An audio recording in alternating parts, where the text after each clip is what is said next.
పరిశుద్ధ నామమునకు మహిమ చెల్లును గాక. మరొక వాగ్దానంతో మీ ముందుకు రావడానికి ప్రభు చూపిన కృపను బట్టి ప్రభువుని నేను గణపరుస్తున్నాను. ఈవేళ దేవుడు మనకి ఇస్తున్న వాగ్దానం కీర్తనల గ్రంథం 138వ కీర్తన 7వ వాక్యాన్ని ప్రభు మనకు వాగ్దానంగా ఇస్తున్నారు. నేను ఆపదలో చిక్కుబడి ఉన్నాను, నీవు నన్ను బ్రతికించెదవు. నా శత్రువుల కోపము నుండి నన్ను రక్షించుటకై నీవు నీ చేయి చాపెదవు, నీ కుడి చేయి నన్ను రక్షించును. గట్టిగా స్తోత్రం చెల్లిస్తారా? హల్లెలూయా. ఈ దినాల్లో చాలామంది చాలా ఆపదల్లో చిక్కుబడి ఉండిపోతున్నారు. కొన్ని చిక్కుల్లో నుండి బయటికి రాలేకపోతున్నారు. కొన్ని ఇబ్బందికరమైన పరిస్థితుల్లో నుండి బయటికి రాలేకపోతున్నారు. మనుషులందరూ కూడా ఏదో ఒక బాధలో, ఏదో ఒక శ్రమలో, ఏదో ఒక కష్టంలో, ఏదో ఒక నిందలో, ఏదో ఒక అవమానంలో ఉంటూనే ఉంటున్నారు. కానీ శ్రమలు కలిగినప్పుడు దేవుని తట్టు చూడకుండా ఎక్కువగా మనుషుల తట్టు చూస్తున్నారు. మనుషులు ఏదో సహాయం చేస్తారని, మనుషులు ఏదో విడిపిస్తారని, మనుషులు ఏదో ఆదరిస్తారని, మనుషులు ఏదో ప్రేమిస్తారని మనుషుల తట్టు ఎక్కువగా చూసి దేవుని ప్రేమను, దేవుని కనికరాన్ని, దేవుని జాలిని వాళ్ళు ఏం చేయలేకపోతున్నారంటే కోరుకోలేకపోతున్నారు.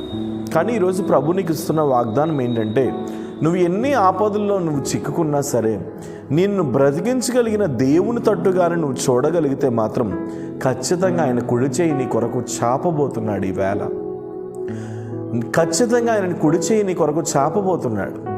ఒకవేళ ఎవరి సహాయం లేక, ఒంటరితనంలో ఎవరి సహాయం లేకుండా, ఎవరి ఆదరణ లేకుండా ఇబ్బందికరమైన పరిస్థితుల్లో ఒకవేళ నువ్వు బ్రతుకుతున్నావేమో.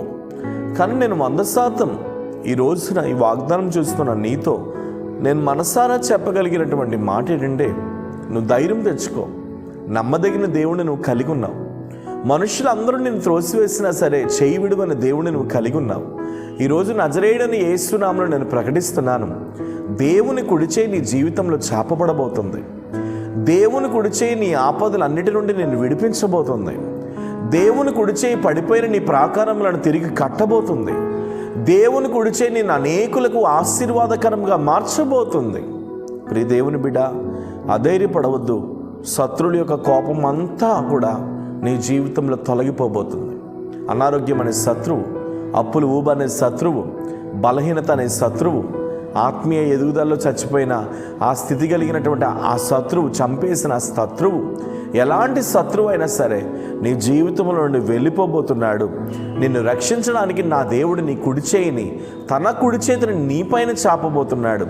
ఇది మొదలుకొని ఆయన కృప నిన్ను వెంబడించబోతుంది. కాబట్టి నువ్వెన్నడూ కూడా మనుషుల తట్టు చూసి, నరుడి తట్టు చూసి, నువ్వేదో ఆలోచించుకొని, నువ్వేదో నీ జీవితమును పాడు చేసుకునే పరిస్థితిలోకి నువ్వు వెళ్ళొద్దు.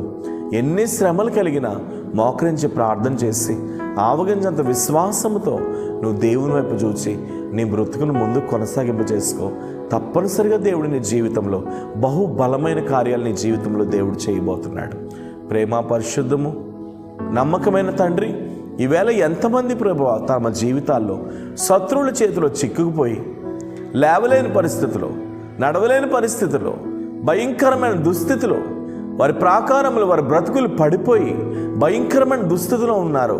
అట్టి వారందరూ నీ చేతులకు అప్పగిస్తున్నాను ప్రభువా. నజరేయుడైన యేసు నామములో ఇది మొదలుకొని నీ వెలుగు వారిని వెంబడించును గాక, నీ అభిషేకం వారిని వెంబడించును గాక.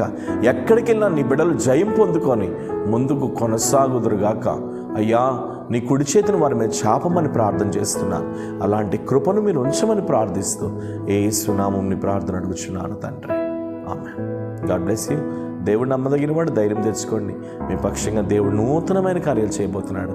తప్పనిసరిగా దేవుని కృప మీతో ఉంది. దేవుడు మిమ్మల్ని, మీ కుటుంబాలను దీవించి ఆశీర్వదించను గాక. ఎవరికైనా అవసరం ఉంటే కాంటాక్ట్ చేయండి. ఖచ్చితంగా మీ కొరకు మేము ప్రార్థన చేస్తాం. Praise the lord.